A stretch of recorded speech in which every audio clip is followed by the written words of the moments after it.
Gymtimidation is fears and anxieties about joining and visiting a gym. Largely, these fears are unfounded, and they're people's own anxieties and prejudgments. However, they're very tangible and they have a very powerful effect on preventing people get to the goals that they have for themselves and taking the necessary actions to get to those goals. So at its core, gymtimidation is fear of joining and visiting a gym. What are some of the causes for gymtimidation? Gymtimidation can be caused by a multitude of factors, but most often it's down to things like thinking they're not good enough, that they're going to stand out, they're too out of shape to join the gym and to be going and working out.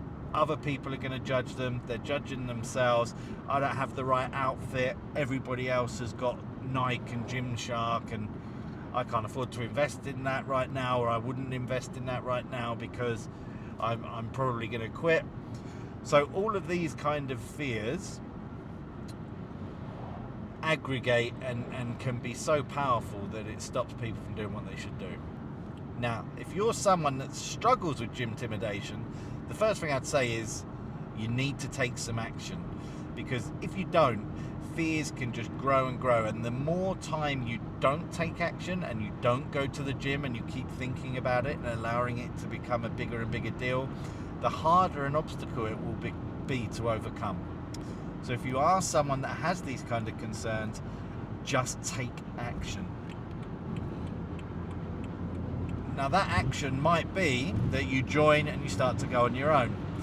It could be that you pay to have a personal trainer, someone that support you, or you join a facility where they're doing an induction and you have an instructor take you around for a one-to-one and look after you that way.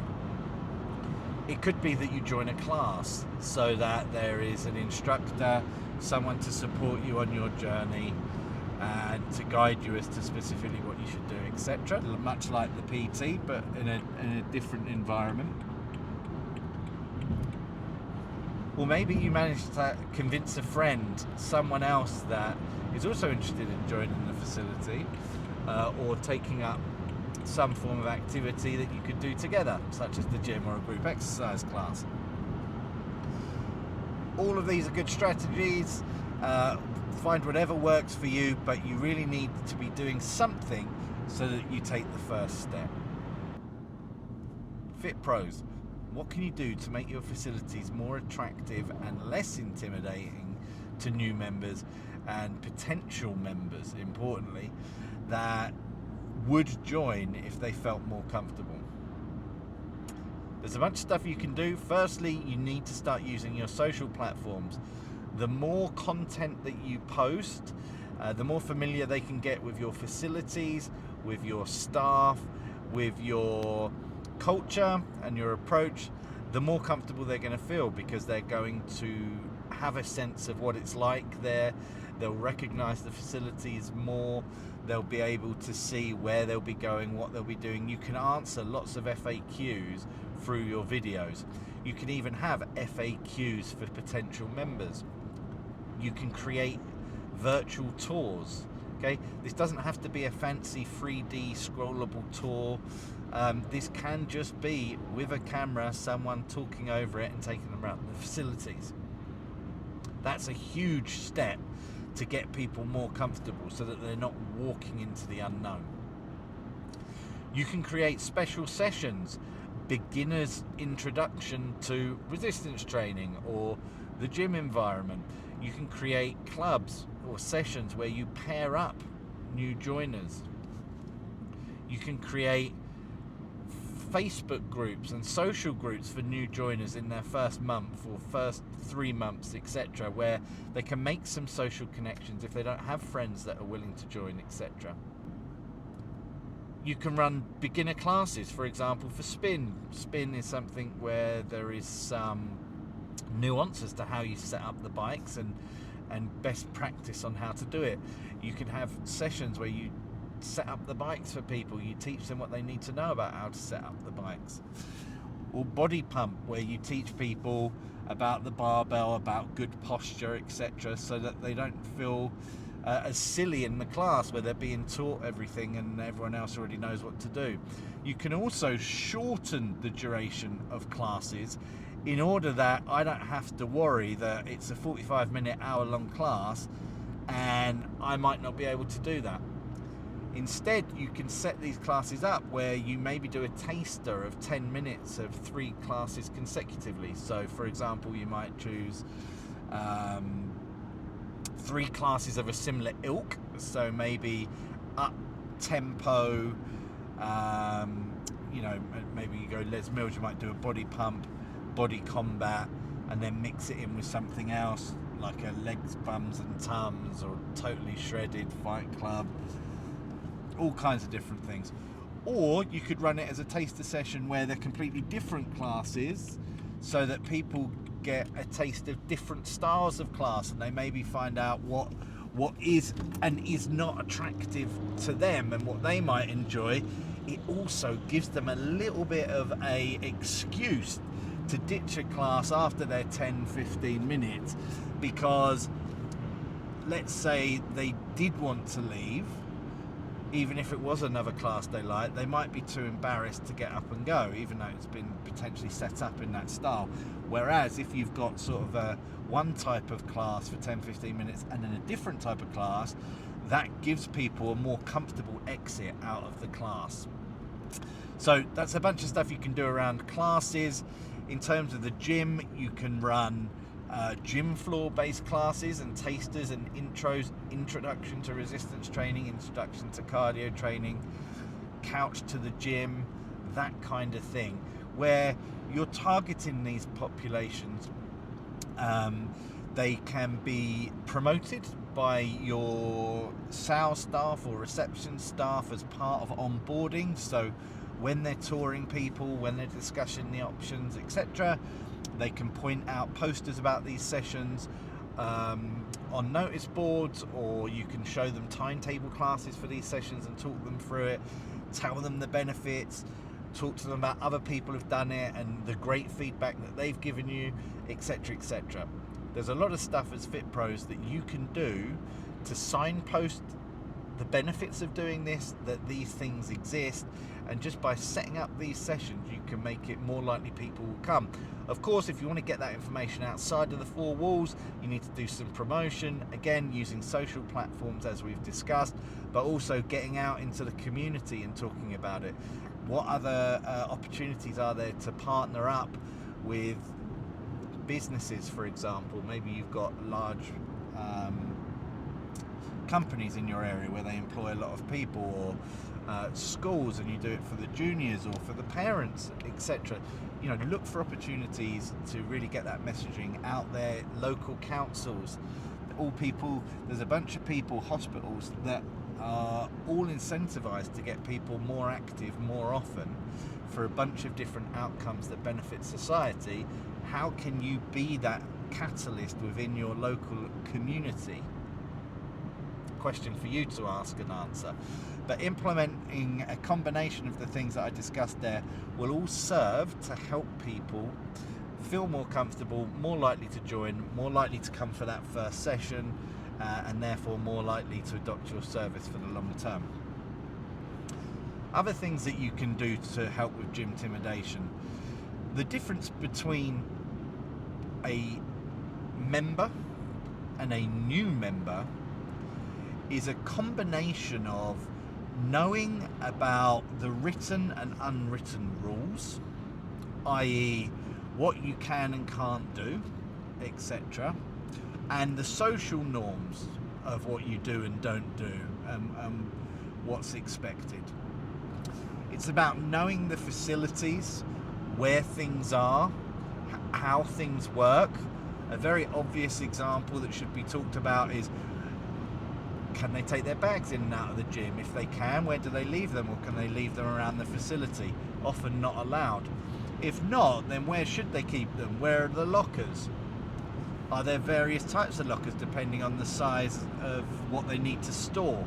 For example, have you got small lockers that you might put valuables in a communal area that's visible, got cameras on it, highly unlikely to be robbed? and therefore might be better if you've brought your wallet, phone, car keys. Or have you only got one type of locker and it's big bags, etc.? And if so, what do those lockers take? Do I need a 50p, a pound coin? Can I pay for it by phone? Is it free? Do I have to have a padlock? If I do you sell any of those stuff? Is it combination? Is it linked up to my membership somehow? Is it fingerprint? So explaining how these things work, and again, having it easily accessible, signposted, so that people can answer some of these questions in advance of coming to the facility, will reduce some of that gymtimidation and will help people to feel more comfortable quicker. So the more of these kind of questions that can be answered, the more comfortable new people and potential new people are going to feel in that environment, which is very beneficial. So all of the different information about what they can and can't do, where things are, how things work, and then of course guidance on what they're there for, what activities they're going to do, how it's going to benefit them, how it's going to fit into their lifestyle. And that's where the induction's really handy, because you can calibrate expectations. What do they want to achieve versus time frames, the amount of work they'll do, how hard they'll work when they're there, all these kind of things. If you can calibrate that with a fitness professional so that they're realistic, if you can help to teach them so that they feel more comfortable in the environment on what and how to do it. So for example, with resistance training, you want to be giving them some guidance on rep ranges, the type of programming they're doing, full body routines versus splits, etc., how often they're going to train, information on cadence and stretching muscles and exhalation on the concentric phase of the exercise and inhalation on the eccentric phase, and things like this. All good information. You can't give too much at once, but giving sufficient information so that they feel more knowledgeable, more comfortable in the environment, and that they're doing what they should do, reducing the risk of injury and improving their chances of success. So as fit pros, the more of that information we can give them, the more we can front load some support so that they feel comfortable, the better. So that key combination: knowing the rules, written and unwritten, social norms and conventions, where things are in the facilities, what to do when they're there, training, what works, what doesn't, how to do so safely and effectively, how to do so economically so they can get the results quickly as possible, as safely as possible, and as fun as possible. And the last big piece of the puzzle is that social connection. So having them know staff and other members of the facility is a huge part of becoming a member, and the difference between being a new member and a member that's part of the club. You want to create a tribe. You want them to feel like they belong. The big difference between new facilities that open in your area, which have lots of advantages over you in that they are new, shiny, so they have new equipment, new facilities. You might have aging, dilapidated facilities, right? So they've got a lot of things that are shiny and attractive when they enter into your market. But what you've got is the connections, the fact that they feel like they belong, they know other members, they train with friends, they get on with the instructors, they get on with the other staff, reception, cleaners, managers, everybody. So those social connections are huge. And if your staff make them feel welcome when they're there, they're giving them eye contact, smiling. How you doing, John? Good to see you today. If they're asking them questions about how their workouts are, if they're promoting their next visit, asking when they're next in, how's their workout going, if they're remembering information from interactions they've had. Oh, you know, they said that they were going on holiday. They're going to Antigua. How was Antigua? How was Marbella, etc. If you're really what I call caring, really, I don't like to think of this as just video game hacks to get the outcomes you want. We should care about our members, and I do, and hopefully you do too. You care about them and they'll care about you, and you'll have those social connections and they'll stay. So the quicker you get to know about them, you introduce them to other members of staff and you introduce them to other members, the quicker they'll feel comfortable and like they belong. Now this can manifest really easy and should be taught to your teams. You want your salespeople, when they're touring people, or your fitness instructors, whoever's doing your tours, you want them to be introducing them to other members, okay? Because now they know more staff, they'll feel more comfortable. So if I see a couple of staff on a break, hey guys, say hello to Jack. Jack, say hello to Beth and John. They're a couple of our fitness instructors here, great team. They'll be around, you'll see them on the gym floor, so if you've ever got anything you want to ask them, let them know. Depending on who you're touring, you can find opportunities to make it fun. Say hello to our latest victim. This is John, he's joining today. I'm going to go show him the facilities, etc. Blah blah. Introduce them, try and share some information. John told me he really likes this. John told me he hates CrossFit. Sarah's into CrossFit. Sarah, tell him why he's wrong. And try and make it fun and have a bit of a laugh, so it's not just formal connections. Try and make it fun, have a bit of a laugh, try and make it not just formal connections. We are in leisure. Take the rod out your backside, have a laugh, okay, drag them into your good energy. So we make some social connections, we introduce them to other members of staff, now introduce them to other members. Again, train this into your staff. It's not just on tours, it's on inductions, program reviews, PT sessions. When they're coming to reception, find opportunities to introduce people to other people so that they can make friends, they can feel like they belong. Say each other's names, give them a little 15 seconds about what they like and don't like. If I've got someone I'm doing an induction or a program review, I'm teaching them this program. I go, oh, say hello to Jo. She's doing one of my programs as well. You can both say horrible things about my behind my back about how evil I am for the programs I'm writing for you. I can introduce people if I'm doing an induction for this one. This person's on my program. I can introduce them to each other. John, say hello to Jo. She's doing one of my programs as well. You can both say horrible things about how evil I am behind my back. That kind of jazz, okay? Giving them an opportunity to meet.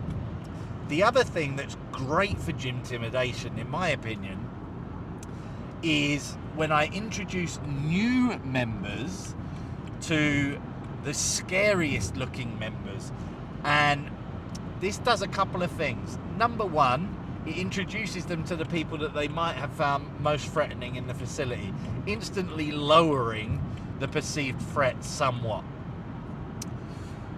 Number two, they might get on, and so by introducing them to each other, usually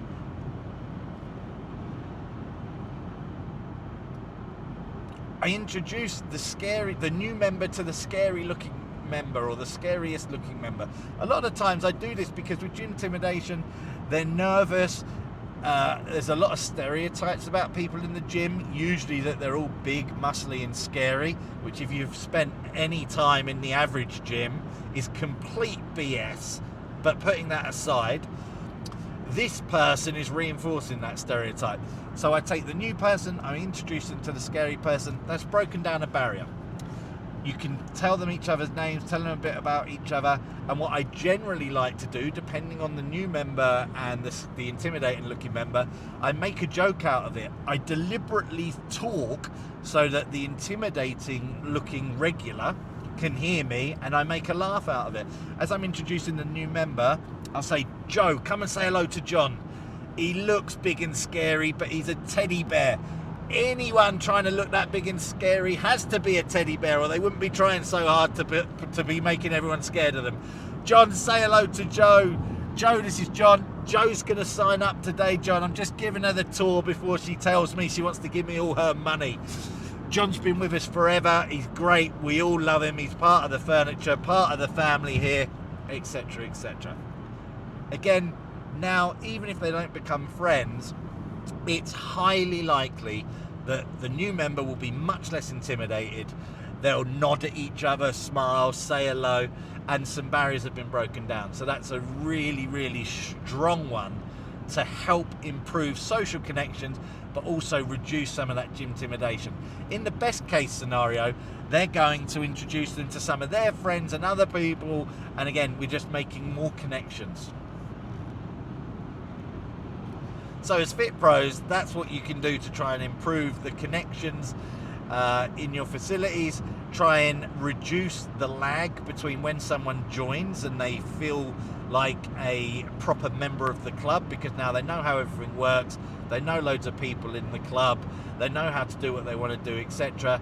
Way more likely they're going to attend. It even gives you some increased accountability, as other members of staff and of your facility will start to hold those members accountable. I haven't seen you, where have you been, etc. We know accountability can help to drive retention through visit frequency as well. So there's some of the things you can do as a fitness professional. As a member that's feeling anxiety and intimidation about joining the gym, the thing you need to do is take action, massive action, to overcome that before it builds, as I've said. You need to go to the facility, find a method that's going to work for you, whether you have an induction, go to a class, get a PT, drag a friend, it doesn't matter. Watch some videos, try and follow their social feeds so that you can see what they're doing. Who are some of the staff that work there? Who are the ones that you like, that you think are nice? Get to know the facility a little bit. All of this will help reduce some of those anxieties and fears. But get yourself in there, set yourself a target of 12 visits. No matter what, I have to visit 12 times. I'm going to do 4 times month 1, 4 times month 2, 4 times month 3. It's only once a week, totally deliverable, and it's going to help you on your journey. To anyone that's experiencing this, what I want you to know is that you're not the only one. Fitness professionals feel this as well. There are many, many, many fitness professionals that are highly intimidated about being on the gym floor at peak times, like Monday, Tuesday night at 5:30, 6:30, and there's lots of people in there, very busy. Some of the more intimidating members are there, etc.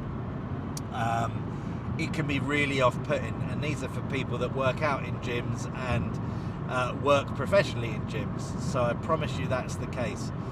The quicker you expose yourself to it, make as many social connections as possible, the quicker you're going to feel comfortable. And one of the things that you can do that will improve that is by going more regularly as soon as possible, right? You'll get more comfortable quicker if you go more often. So if I go once a month, I'm not going to get used to the place. After a year, I'll have only been 12 times.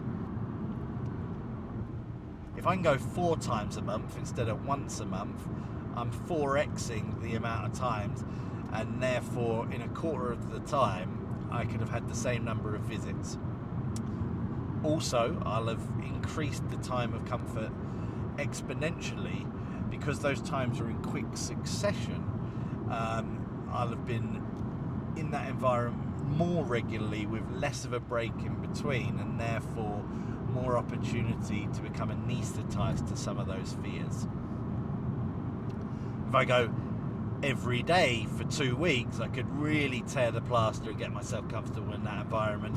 And of course, the more often you go, the more you're going to be recognized, the more people you're going to get to know, so on and so forth. So for many reasons, front-loading visits actually is going to improve how comfortable you get in the environment, how quickly you know how things work, what the rules are, where to go, the facilities, the people that are there, that work there, that are members, who are people you might like, etc.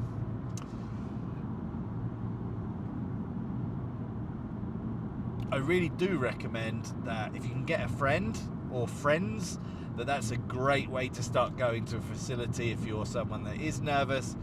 But if that's not an option, then 100%, if it's the difference between going and not going, then get yourself booked into some form of session with people that work there so that you do feel comfortable.